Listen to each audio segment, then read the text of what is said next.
जिस शनाख्ती कार्ड पर मेरा जर्नल पाकिस्तानी कहलाता है, मेरा यह आम कारकुन भी उसी शनाख्ती कार्ड की बुनियाद पर अपने आप को पाकिस्तानी कहलाता है। कौम की कदर करो। हमारी जिंदगी अजीर्ण हो गई है, हम घरों से बाहर नहीं निकल सकते, सड़कों पर आमदरफ्त खत्म हो गई है।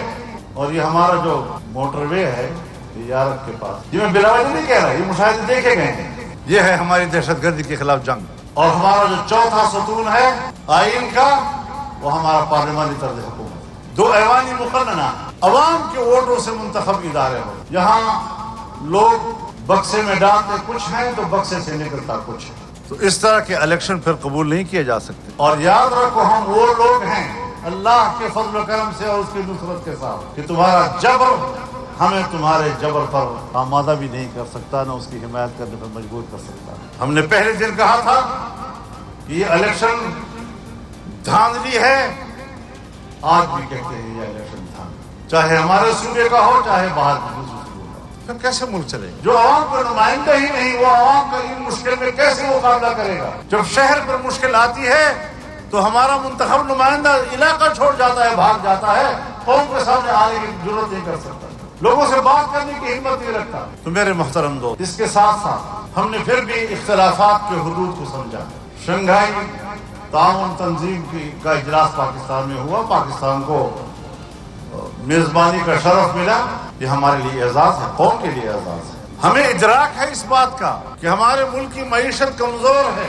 मईशत की बेहतरी के लिए अगर कोई इक़दाम होते हैं, हमने उसका रास्ता नहीं रोका। आप जानते हैं, मैंने खुद अपील की कि हिज़्ब इख्तिलाफ को भी इन दिनों में मुजाहरे नहीं करने चाहिए और हिज़्ब इक़्तिदार को भी तरमीमी बिल पर इन दिनों में बहस नहीं करते, ताकि यकजहती का पैगाम जाए, ताकि पाकिस्तान का एतमाद बहाल हो। हम पाकिस्तान के मफाद को समझते हैं, इख्तिलाफ के हुदूद को भी समझते हैं, मुल्क को भी समझते हैं और मुल्क के मफाद को भी अल्लाह के फजल करम से समझते हैं। देखते हैं कि हमें उससे कितना फायदा मिला। हमारे हुक्मरानों में कितनी सलाहियत है कि वो मुल्क की मईशत को बेहतरी की तरफ ले जाए। अमन अमान कैसे बहाल करें, मुल्क की मईशत कैसे बहाल करें, मुल्क के अंदर के सरमायाकार और मुल्क के बाहर के सरमायाकार, उनका एतमाद कैसे बहाल करें, दोस्त ममालिक का एतमाद हम कैसे बहाल करें। और फिर हमें ये भी नहीं भूलना चाहिए कि हमारे सामने मस्जिद अक्सा भी एक बहुत बड़ा मसला, हमारे ईमान का मसला, जो आज सहयूनियों के कब्जे में है और उनके कब्जे से आजाद करना मुसलमानों पर फर्ज है। आज गजा के मुसलमान कुर्बानियां दे रहे हैं। 50 से 60 हजार लोग इस वक्त तक शहीद हो चुके हैं, जो जंग नहीं लड़ रहे। बच्चे हैं, खवातीन हैं, बूढ़े हैं, गैर मुसल्लह हैं, पुरअमन शहरी हैं। और एक वहशी मुल्क रियासती दहशतगर्दी करके हमारे मुसलमान भाइयों का कत्लेआम कर रहा है। अमेरिका उसको सपोर्ट दे रहा है, मगरबी दुनिया उसको सपोर्ट दे रहा है। और ये वो मुल्क है जब 1948 में वजूद में आया तो कायद आज़म मोहम्मद अली जिन्ना ने कहा कि ये एक नाजायज औलाद है। फिलिस्तीनियों के साथ हमारा ताल्लुक और हमारा रिश्ता, जिस तरह 1940 की करारदाद को हम करारदाद पाकिस्तान कहते हैं, उसी सन 1940 की करारदाद में फिलिस्तीनियों की हिमायत का जिक्र है और फिलिस्तीनी सरजमीन पर नई बस्ती के क़याम की मुखालफत की गई। इसराइल के पहले सदर ने अपनी खारजा पॉलिसी